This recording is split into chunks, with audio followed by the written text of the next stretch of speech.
The text popped up just as I was confirming catering for the downtown shelter's Thanksgiving event. Spending the holiday at Olivia's this year. After what happened at the summer reunion, we think it's best you skip this one. We want a peaceful holiday. My mother's words glowed on my screen like a scarlet stamp of rejection. My name is Danielle Carter. I'm 36 years old, and for the first time in my life, I've been officially uninvited from Thanksgiving. The so-called incident at the reunion? I'd dared to confront my sister Olivia for draining our late father's retirement fund to bankroll her influencer wellness brand. Apparently, telling the truth is causing drama in our family. Perfect, I typed back, my fingers steady even as my chest burned. Hope you enjoy your peaceful holiday. Mom replied instantly, Don't be like that, Danielle. You know how fragile Olivia is about money right now. Fragile, right? I set my phone down and scanned my Manhattan apartment. Kitchen, countertops cluttered with recipe cards and grocery lists I'd prepared for our family feast. Traditions I'd kept alive, even after Dad passed 3 years ago. Olivia didn't just steal his savings, she stole the last tangible link to him. As guilt threatened to choke me, my phone buzzed again. This time, Marcus, the shelter director. Danielle, please tell me you're still helping with Thanksgiving? We've doubled the number of families this year. I glanced at my mother's text, then at the stack of recipes. Marcus, I'm not just helping. I'm all in. My day just cleared up. He laughed in relief. You have no idea what that means to us. The kids adore you. You make this holiday magical for them.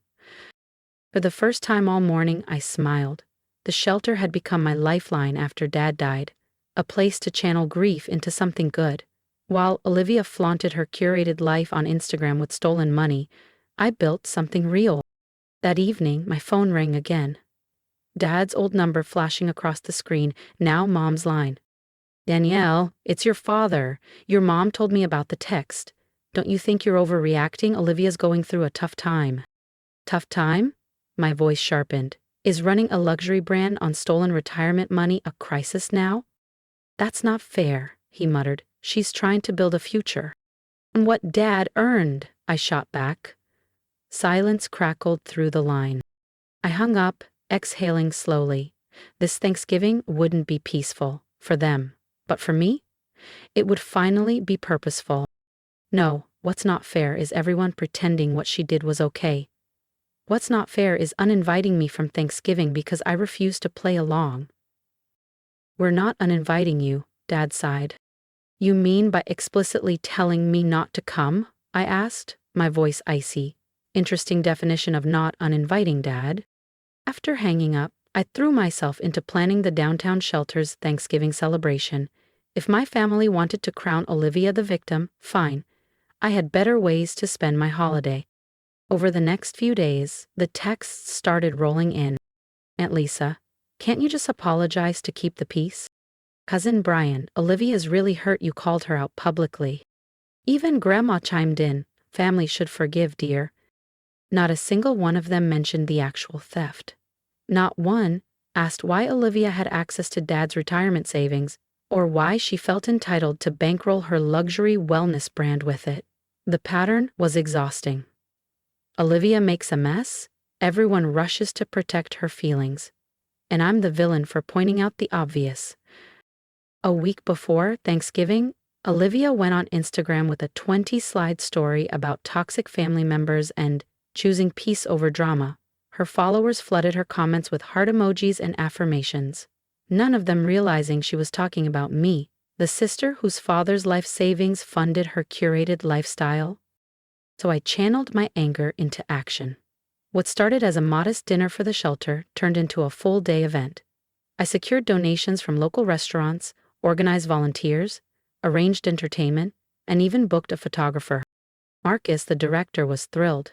This could bring major media attention and help us fundraise for next year, he said, beaming. Are you sure you can handle this? He asked gently. I know holidays have been hard since your dad. I'm sure, I said, and I meant it. It was time for new traditions. The day before Thanksgiving, Mom made one last attempt. Olivia feels terrible. She'll discuss paying you back if you apologize for embarrassing her at the reunion. I stared at the message, calm washing over me. 2 years of watching my sister flaunt a lifestyle funded by stolen money. 2 years of being told to let it go. And now they wanted to negotiate? No need, I typed. I've got plans for tomorrow. Enjoy your peaceful holiday. Then, I silenced my phone and returned to finalizing the details. My family wanted peace, they could have it. I'd found something better. Purpose. I had something better planned, something that would show them exactly what they chose to exclude me from, and more importantly, what I'd built without them.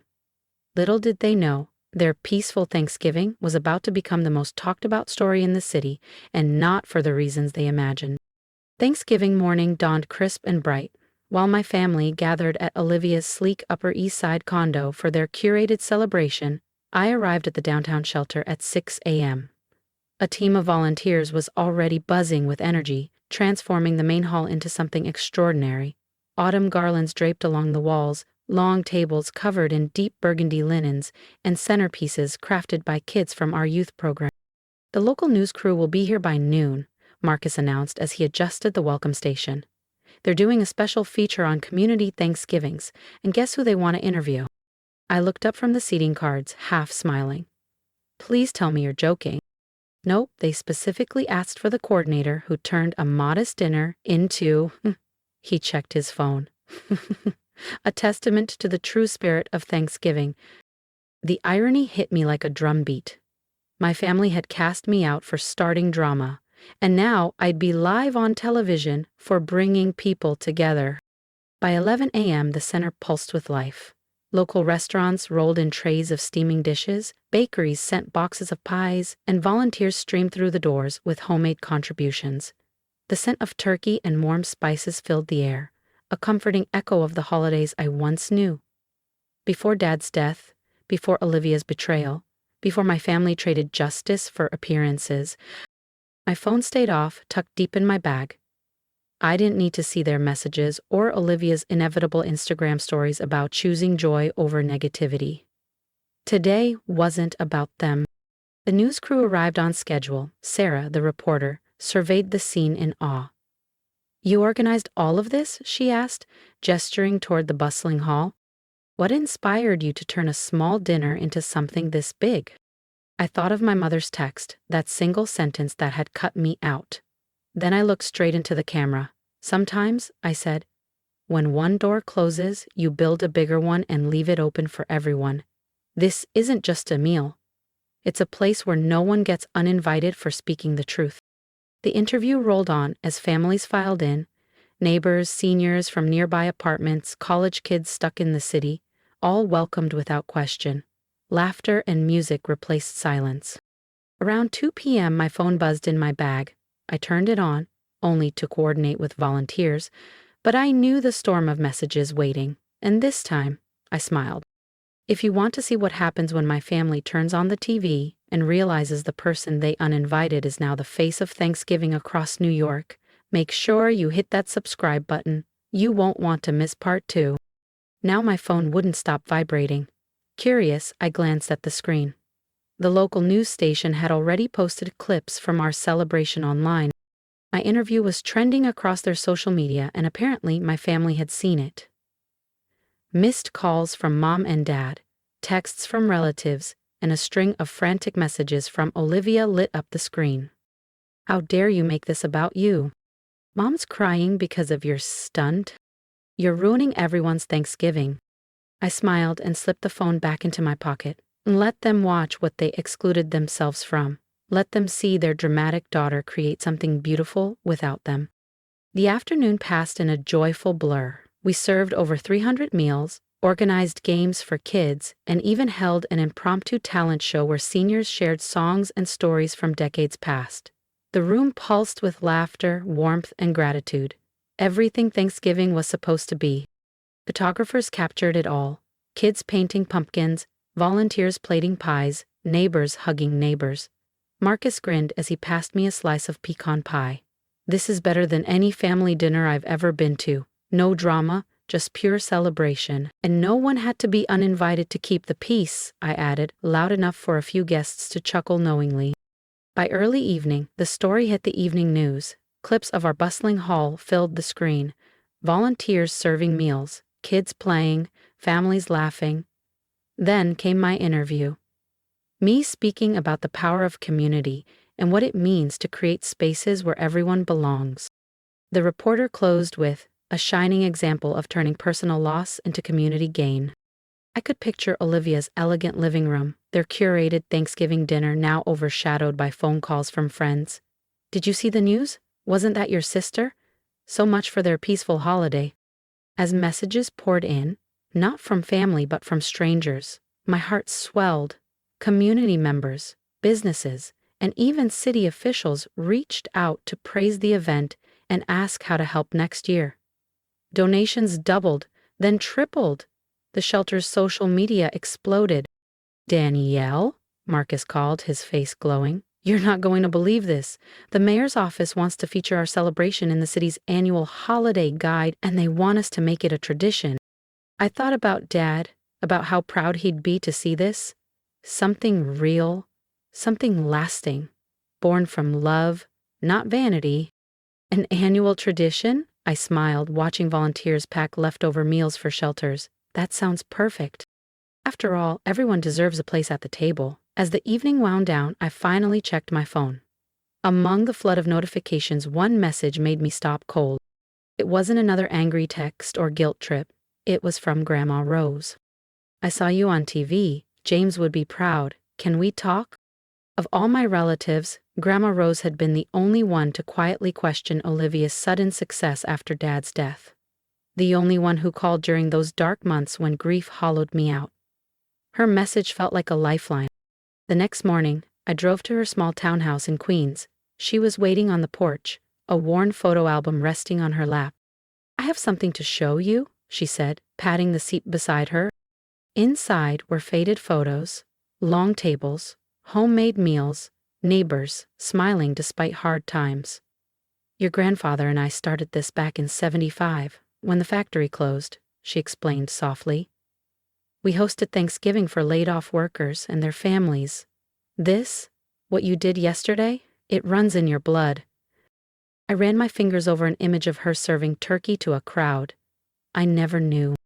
"Of course you didn't.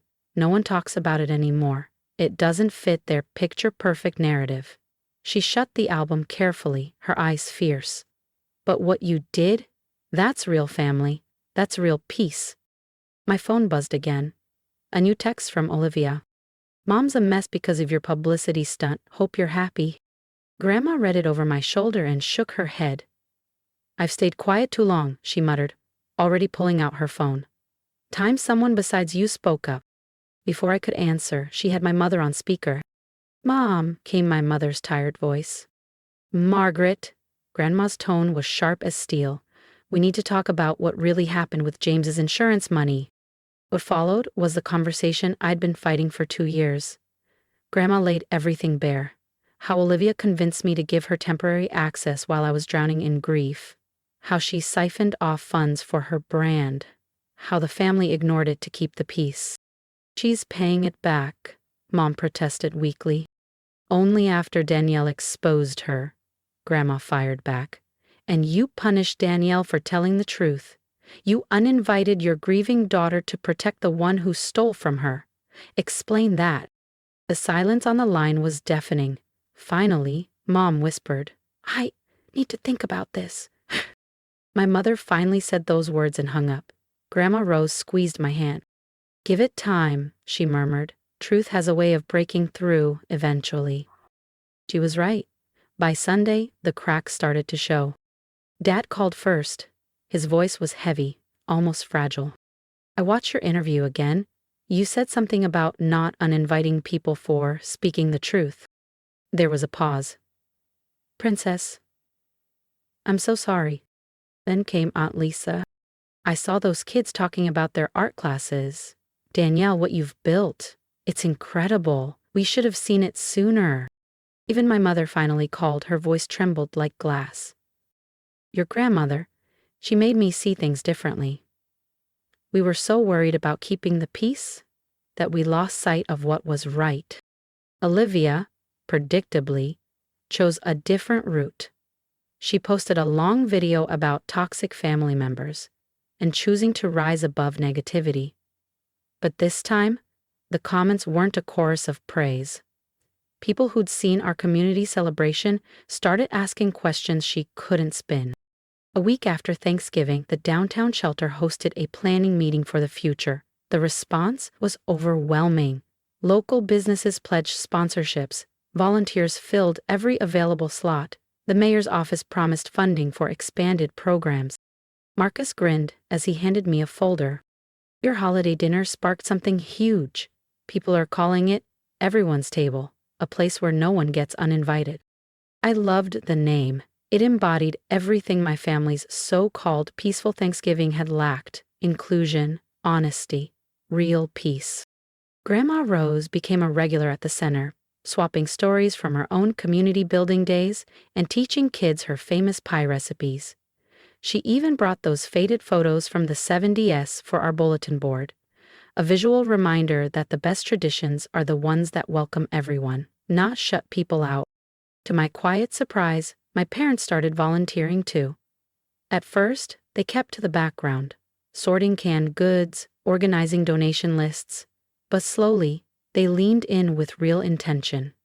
They never said the words "we're sorry for uninviting you," but their actions whispered it louder than any apology ever could. Olivia kept her distance. Her victim narrative unraveled when reality pushed back. The insurance money? It's being repaid now, slowly, grudgingly, but that relationship may never mend. And maybe that's okay. As for me, I found something far more valuable than a seat at her glossy Thanksgiving table. I found purpose, a community, a family that measures love in actions, not appearances. Yesterday, we held our first planning session for next year's celebration. I watched Grandma Rose teaching kids to fold paper turkeys, my parents laughing as they sorted donations, Marcus coordinating calls with local businesses, and I realized something profound. Sometimes, being uninvited from one table forces you to build a bigger, better one. And this table? Everyone's welcome, drama and all. I want to hear from you. After everything that happened, being uninvited, building something bigger, and finding my true purpose, your voice matters to me. What would you have done in my place? Would you have walked away quietly or fought for your seat at the table? Drop your thoughts in the comments below, because your perspective could help someone else who feels excluded right now. And if you've ever faced a situation where family chose appearances over truth, share your advice.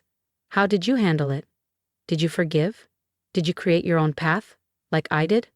Your stories and lessons can inspire others who feel like outsiders today. Finally, if you believe in standing up for yourself, in turning pain into purpose, and in building communities where everyone belongs, please hit that subscribe button. Every click tells the world that honesty matters more than hollow peace. And stay tuned, because what happens next might surprise you. Trust me, this story isn't over yet.